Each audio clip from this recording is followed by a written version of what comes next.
Real fechado, fonte selada. Vamos entender agora um pouco disso aqui. Primeira coisa, sobre o livro de Cantares, existem várias interpretações dentro do ramo teológico. Existem várias interpretações. Então a minha intenção aqui essa noite não é falar sobre as várias interpretações do livro de Cantares, até porque é desnecessário isso. Eu vou seguir uma linha interpretativa que eu acho bem coerente, que é o que Mateus Henrique segue, o comentarista. Um cara muito bom, um judeu, inteligentíssimo. E aí, nós vamos falar sobre o livro de Cantares seguindo essa vertente aqui. Quando você olha para o livro de Cantares, existem algumas dificuldades para interpretar. Gente, por favor, não durma, tá? Até meia-noite eu paro. Rapidinho. Quando tiver bater o sono aí, você... O livro de Cantares ele é muito interessante, mas às vezes é ruim de você entender por quê. Porque você não sabe quem está falando para quem. Você não sabe que hora que o homem está falando, que hora que ele termina, que hora que a mulher começa a falar. E de repente já não é mais o homem nem a mulher, já é umas tal de filhas de Salomão. Você não sabe quem é, nunca viu, não sabe o endereço, ela não tem face. Você não consegue encontrar elas, então fica difícil você saber quem que está falando, como que funciona. E de repente já não é nem essas filhas de Salomão, já é os irmãos da mulher, da Sunamita, então fica difícil a gente entender quem que está falando para quem. Mas essa noite vamos tentar entender um pouco sobre esse livro. A primeira coisa que nós podemos entender aqui é que Salomão foi escritor deste livro e ele se apaixonou por uma jovem. Algo que não era muito difícil de acontecer para quem teve 700 mulheres e 300 concubinas, então ele se apaixonar por alguém é uma coisa que acontecia com uma certa frequência, acredito eu. Só que a maioria dos casamentos de Salomão eram casamentos políticos. A maioria dos casamentos dele eram casamentos políticos. Por quê? Faraó tinha uma filha, e aí Faraó queria fazer uma aliança com Salomão. Então Salomão se casava com a filha de Faraó e os dois tinham uma aliança. E aí eles recebiam o dote ali, e ele recebia presentes de Faraó também. Então tinha toda essa jogatina política nos casamentos, para ele poder ter a força de Faraó. Porque se alguém se levantasse contra Israel, Faraó se levantava para ajudar Israel. Porque Salomão e Faraó tinham uma aliança que obtiveram através do casamento. O casamento nos dias de hoje não funciona mais assim, não é verdade? Você não fala, eu estou querendo fazer uma aliança com aquele cara lá, vou casar com a filha dele. É bom nem que você fale isso mesmo, né? Que se a sua esposa estiver perto, ela não vai gostar. Então funcionava dessa maneira os casamentos ali antigos. Por isso que ele tinha tantas mulheres. Provavelmente, quem sabe, às vezes ele nem conhecia muitas daquelas mulheres ali. Isso é eu que estou falando, né? Não vamos saber, só lá no céu ele pergunta para ele, né? Como funcionava. Então os casamentos funcionavam assim. Mas com essa jovem aqui, foi diferente. Não foi um casamento político. Ele olhou para ela, ele viu ela em determinado lugar e se apaixonou por ela. Ficou encantado. Ele achava ela muito bonita. E ele fala sobre as características dela aqui no livro. Ele tinha um castelo no Líbano, um palácio no Líbano, onde ele descansava, a sua casa, que ele poderia ir para descansar os finais de semana. Quem sabe, quando ele estava indo ao Líbano, ele passou perto das vinhas, porque ela trabalhava em uma vinha. Ali o dia inteiro, pisando uva, ali trabalhando, firme, no sol, escaldante. Trabalhando naquela vinha, ele passou e quem sabe ele viu ela e se encantou com ela. E aí ele vai querer conversar com ela. Só que como ela trabalhava naquela vinha, no sol, a pele dela, ela estava queimada do sol. E aí, ela não tinha tempo de cuidar da sua aparência. Mesmo assim, ele achou ela muito linda. Ele achou muito bela. Ele fala que os cabelos dela eram como as cabras de Engedi. As cabras de Engedi eram um rebanho de cabra muito grande. Você vai estudar a cultura de Israel. Então quer dizer que você entende que o cabelo dela era muito comprido e devia ser encaracolado para ter as características das cabrinhas ali, né? Ele olha para ela e fala, olha, você é muito bonita, você é muito bela. E começa a descrever as características dela. E ele fala para ela bem assim, olha, você é como as éguas dos carros de Faraó. Imagine, esse elogio não seria legal hoje. Você chegar na sua casa e falar, amor, você é como as éguas dos cavalos do seu João ali. Ela não ia gostar, então não tente fazer isso, porque não ficaria legal. Mas Sulamita ela se sentiu muito alegre com esse elogio. Por quê? Porque Salomão tinha comércio com Faraó, de cavalos. Mas o Faraó, ele vendia para Salomão os cavalos belos, bonitos. Só que quando chegava uma nova remessa de cavalos para Salomão, principalmente as éguas, o que ele fazia? Ele ia lá e escolhia a mais linda, a mais bela daquela leva que chegou, e escolhia para ele, para ser aquela que guiaria no cavalo dele, que ele utilizaria no seu carro, quando ele fosse andar pela cidade. Então ele chegava dizendo, essa aqui é a mais linda, a mais bela, essa aqui não vai vender, essa aqui a gente não vende, essa vai ser separado para mim usar ela, essa é minha, essa aqui não vende, as outras pode vender. Ele escolhia a mais bela, a mais linda, para ele, e falava, essa aqui não tem preço não, essa aqui é minha. Então Salomão estava dizendo para ela a mesma coisa, dizendo, olha, dentre todas, você é a mais linda. Dentre todas, você é a mais bela. Você não tem preço, você não tem valor. É inestimável. Você é minha. Então é isso que ela entendeu quando ele falou para ela isso. Se você falasse isso no dia de hoje, a pessoa ia entender um negócio bem diferente. Mas ela ficou muito alegre com o elogio. E eles começam a ter um contato, provavelmente eles namoraram. E ela era muito tímida, porque ele disse que ela era como uma pomba que se escondia atrás das fendas. Ela era uma moça muito tímida, e ele provavelmente vinha visitar ela com muita frequência, porque tem uma passagem que ela descreve ele vindo no capítulo 2. Quando ela está em sua casa, e ela vê ele através de uma frestinha, né, aquelas casas bem antigas, bem pobres, ela consegue ver ele através da frestinha, ela diz, meu amado vem saltando pelos montes.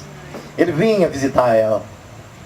E aí ele faz uma promessa para ela, e levaria ela para morar com ele. Entenda bem que para Salomão esse casamento não era viável. Esse casamento não era viável aos moldes dos casamentos antigos. Por quê? Ele era um rei, um cara promissor, um cara da alta. Casar com ela, que era uma camponesa, uma mulher pobre que não poderia ajudar em nada no ramo político, como era o costume dos casamentos antigos. Então muitas pessoas até olharam para aquilo e poderiam dizer, Salomão, que loucura que é essa? Esse casamento aí não vale a pena. Você é um cara com toda a sua riqueza, um cara promissor, o mais sábio dentre todos aqui, nem Agur, Lemuel, esses caras não te pegam não, você é muito inteligente, você é um cara sábio, rico, filho de Davi, ou rei Davi, o cara que expandiu os termos de Israel. Você vai casar com essa mulher? Rapaz, está pisando uva lá no lagar, lá, moço, que eu pego toda queimada. E ele faz um banquete e leva ela para apresentar para todo mundo. E por isso que ela diz, e ele me levou à sala do banquete no livro de Cantares, para apresentar ela para aquela nação. E quando ele apresenta ela, o povo começa a cochichar. E o povo gosta de cochichar, né? O cochichinho sempre é normal, sai mesmo. Começaram a cochichar ali. Um falava, rapaz, você viu? Ela é bem queimadinha, né? Pensei que ia ser diferente. E ela ouviu aquilo, ela se constrangiu. E ela diz, olha, não olheis para eu ser morena. Ela vai dar uma resposta para aquilo que estava acontecendo. Segundo Mateus Henry, ela vai falar, olha, não olheis para eu ser morena, porque o sol queimou a minha pele. Mas não porque eu quis, porque eu estava trabalhando lá no lagar, cuidando do lagar, porque os meus irmãos me obrigaram a cuidar do lagar. E o meu lagar, que ela fala agora a sua aparência, o meu lagar eu não pude cuidar, a minha vinha eu não pude cuidar, que era a aparência dela. Ela estava dizendo, olha, a minha aparência é assim, não olhe para isso. Porque eu não tive como cuidar igual a vocês, porque eu estava trabalhando debaixo do sol escaldante. E não tive tempo de cuidar da minha aparência, porque eu tive que trabalhar, porque meus irmãos me obrigaram a isso. E eu tinha que trabalhar. Então não atente para isso. Quando Salomão ouve isso, ele faz um elogio para ela na hora. Você lê o livro de Cantares, já vê que ele faz um monte de elogios para ela. Mas depois dessa cena já faz um elogio. Ele diz, como és linda, amiga minha. Você é muito linda. Ele começa a elogiar ela, porque ele sentiu que ela se entristeceu com aquilo. Então ele faz um elogio para ela, para poder mostrar para ela, olha, não importa o que estão falando, não importa o que estão dizendo, você é linda, eu te amo. É preciosa para mim. Ela estava dizendo. E aí no capítulo 3, vai ter um casamento. Vai ter um casamento. E aí, como é comum em Israel, quando o rei se casava, ele pegava e sentava no seu carro para poder ir com a noiva em todo Israel, mostrando para todo Israel, o noivo e a noiva, no carro nupcial. Hoje em dia o povo que tem dinheiro vai no limousine. Mas Salomão ia num carro puxado por homens, ou cavalos, ou alguns levantados por homens que carregavam os seus ombros. E aí, para poder mostrar para Israel o seu casamento. E alguns até indagam no verso 6 do capítulo 3, quem é esta que sobe do deserto com colunas de fumaça, perfumada de mirra? Porque à frente dos carros nupciais iam pessoas espalhando mirras, todas sortes de perfumes. E a nuvem que subia, porque aqui eles estavam passando, estavam vindo do deserto, porque estavam chegando em outra comunidade de Israel, levantava aquela coluna de poeira por causa da nuvem que eles levantavam do deserto, porque era muita gente, só soldados, tinha 60 ou 70 armados para guardar o rei. Então ele estava apresentando para todo mundo a sua noiva. Eles se casaram, ele tirou ela daquele lugar. E aí depois que eles se casam, no capítulo 4, ele começa a fazer elogios para ela. Diz, olha, você, um jardim fechado. Irmã minha, você é uma fonte selada, um manancial fechado. E ele começa a elogiar ela, depois que já viram se casar. E o que eu quero falar aqui nessa noite, sobre esses aspectos aqui. Lembrei ontem do rapaz do Amadec. Depois de 2 horas de mensagem, depois dessa breve introdução, eu quero pregar nessa noite sobre esses tópicos. Então, depois dessa breve introdução, eu quero pregar sobre o manancial, sobre o jardim de Deus. Ele compara ela a um jardim. Mas quando nós olhamos para um jardim, e você fala, tudo bem, ela é um jardim, mas isso, o que isso significa? A Sulamita, nesse livro, ela representa a igreja do Senhor. E Salomão representa Jesus, o rei de paz, porque Salomão significa paz. Salomão representa Jesus. Então esse livro que está aqui, não é por uma mera causalidade, não é uma coisa do acaso. Você olhar aqui, você vai ver que não menciona o nome de Deus aqui. Então por que ele está aqui? Por que Israel proibiu os jovens a ler o livro até os 30 anos de idade? Tem que ter um motivo para esse livro estar aqui, não é verdade? Se a Bíblia é inspirada e a palavra de Deus, ela tem que estar aqui por alguma coisa. Porque isso aqui já representava o amor de Cristo pela sua igreja. Dono de tudo, como Salomão era. Herdeiro de tudo, criador de toda a humanidade. Tudo estava nas palmas de suas mãos.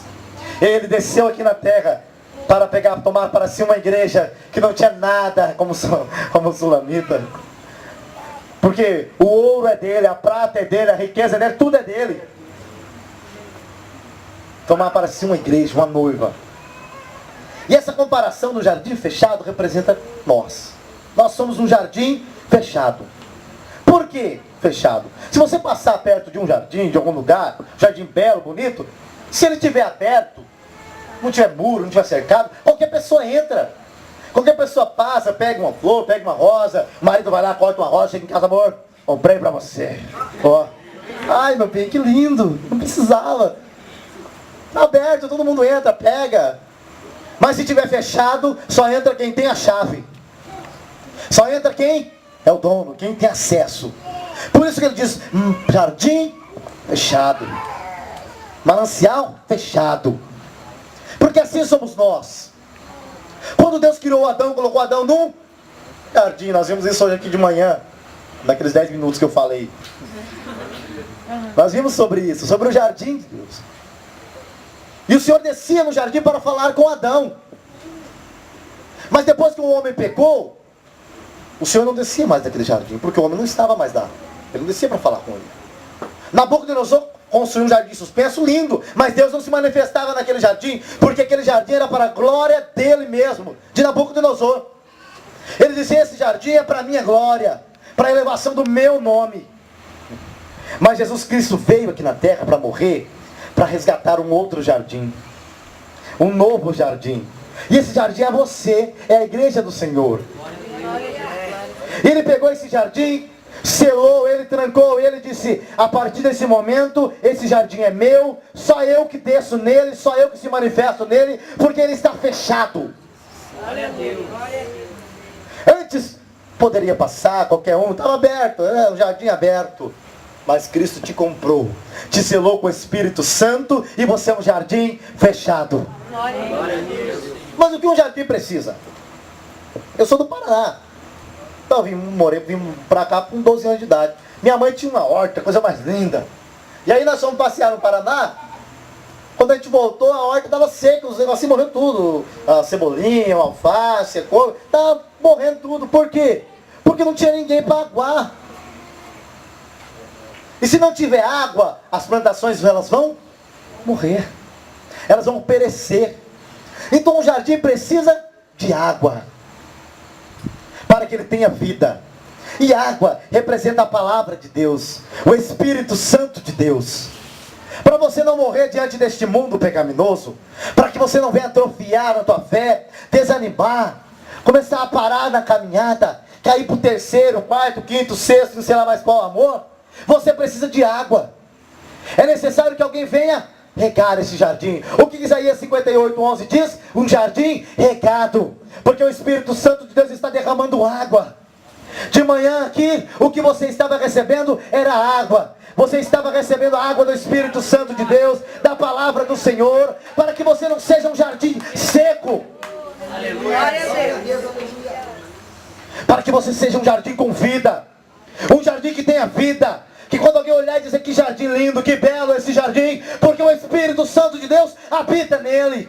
Glória a Deus. Existem tantos jardins secos por aí, que não produz nada, que não tem vida, porque não tem água, porque falta água naquele jardim. Um jardim precisa ser cuidado. O agricultor tem que entrar lá, tem que cuidar daquele jardim, arrancar aquelas pestes, aquelas coisas que crescem ali, que não produz fruto. A segunda coisa que o jardim precisa ser cuidado.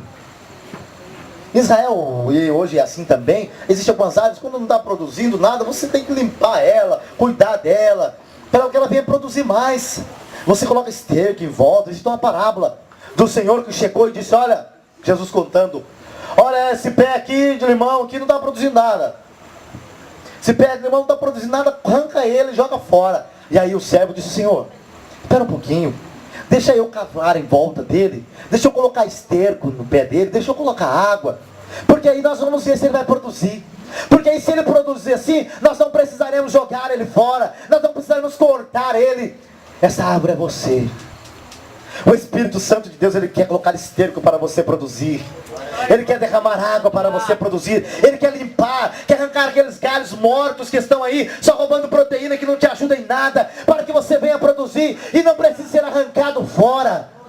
Glória a Deus. Porque às vezes, irmãos, existem alguns galhos secos que estão aqui e que o Senhor não se agrada deles, mas que nós teimamos em deixar eles. Não, deixa o galinho aqui, não precisa cortar não. Meu filho, mas está roubando proteína, não está te ajudando em nada. Não, mas deixa ele aqui. Deixa o agricultor cortar, deixa ele podar, deixa ele arrancar aquilo que não serve para ele, aquilo que não agrada a ele, que entristece ele na tua vida. Deixa ele tirar tudo aquilo que está na tua vida, que o Senhor não gosta, que o Senhor diz que não é necessário, para que você venha produzir mais, para que você produza frutos excelentes. Sabe, eu morei no fazenda um bom tempo, e existiam aquelas árvores que eram bonitas, belas, mas de repente vem umas árvores tinham cipó, ela ia se enrolando no tronco, ia subindo devagarzinho, já viram isso aí? Ia subindo devagarzinho, estilo cipó, e aquele ali ele vai roubando proteína da árvore. Ele vai sugando a proteína, chega uma hora que vai matando a árvore, ela acaba morrendo. Porque aquilo é uma parasita. Ele se alimenta das proteínas daquela árvore. Isso é o pecado, que vai se enrolando devagarzinho. Ele vai subindo devagarzinho. E aí nós vamos deixando, deixa ele, é tão bonitinho. Ah, só um cipózinho que está subindo aqui. Coitadinho, deixa ele. E ele vai subindo e vai roubando suas proteínas. Vai tirando tudo de você. Vai te esgotando. E quando você menos percebe, você já está morrendo. Já está secando. Já não produz mais nada. Essa noite é a noite do Senhor arrancar esse cipó, tirar, limpar e falar, você vai produzir. Ninguém mais vai te tirar da presença do Senhor. Você não vai morrer.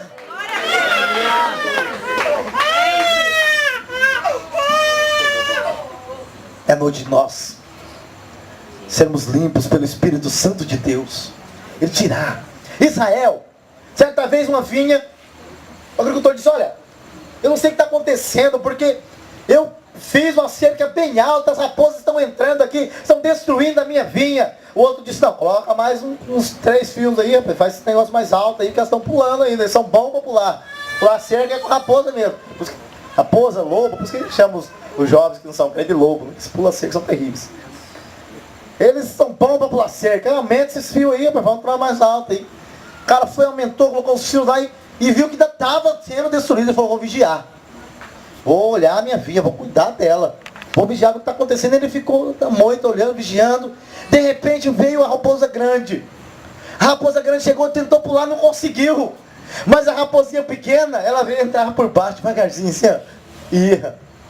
E ela destruía toda aquela plantação. A raposinha pequena passava por baixo, rastejando e entrava. A raposa grande não entrava, mas a pequena entrava. E a pequena ia se largando devagarzinho.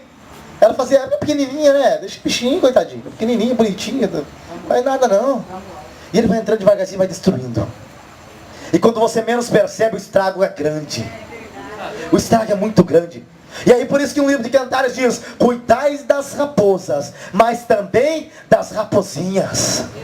Porque as raposinhas é como esse cipó que vai crescendo devagarzinho, que vai se enrolando e que vai fazendo grande estrago na vida do cristão. E de repente a árvore não produz mais nada. Ela está secando. E o Senhor quer que você seja um jardim, jovem. Irmão, irmã, mas Ele quer que você seja um jardim frutífero, sabe por quê? Porque se Ele descer nesse jardim, Ele quer encontrar frutos. Olha o que diz no verso 16: levanta-te, vento norte, vento sul, assopra no meu jardim, para que se derrame os seus aromas. Ah, se o meu amado viesse no meu jardim, para comer os seus frutos excelentes. Ela diz: aqui nesse jardim tem frutos. Se Ele vir, se Ele descer aqui, Ele vai encontrar frutos excelentes nesse jardim. Glória a Deus. Imagina a tua mãe, olha, de manhã no domingo, vai lá na feira comprar frutos. E ela pega aquelas maçãs, quando ela olha, ela diz: essa aqui tá meio murchinha, eu vou levar essa, que tá murchinha, tá boa. Ah, essa aqui também é podre do lado, essa aqui que eu vou levar, essa aqui é boa. Chega em casa, aquela maçã meia murcha, outra meia podre, outra comida pela metade, um já mordeu para experimentar. E aí chega lá, ela fala para você: aqui, meu filho, eu comprei fruta para você. Pode comer seu café da manhã. Você vai querer comer essas frutas? Você não vai querer. Porque são frutos estragados, frutos desprezados. Se você não aceita esses frutos, porque os frutos que você tem que produzir também não tem que ser bons. Cantares diz: os frutos têm que ser excelentes. Deus quer descer no jardim, jovem, e você é um jardim de Deus, e Ele quer encontrar frutos excelentes nesse jardim. Porque Deus não se agrada de frutos podres, murchos. Pela metade Ele quer frutos excelentes. O que você tem produzido para o Senhor? O que o seu jardim tem produzido para Deus? Ou será que tem sido um jardim que não produz nada? Um jardim que não tem frutos. O livro de João capítulo 15 diz: olha, galho que não produz, a gente corta.